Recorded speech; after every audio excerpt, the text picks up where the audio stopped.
Hey friends, Rob here. I'm responding to a comment I got on my previous video about my Fender Frontman 212R.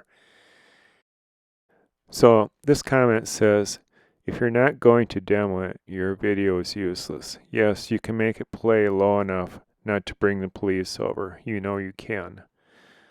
I guess that's fair enough. And I thought when I saw this, I probably owed that to some people. I think I saw another comment similar to that. So here we go. I've got a little bit of time today. I have something to do in the afternoon, so I thought I'd plug this thing in and make some noise with it. And it can make some noise, I guarantee you that. So we're going to play it kind of low, and we'll see what we got here.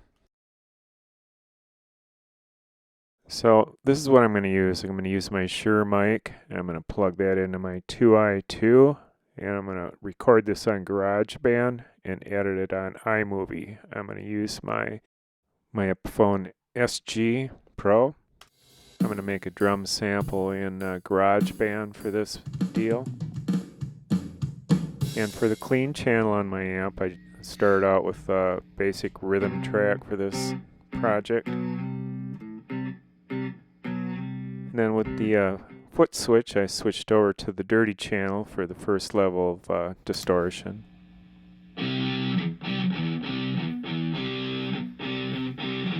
And then just to demo the more distortion, I used delay and chorus on the lead part, and then I also clicked it up to more distortion.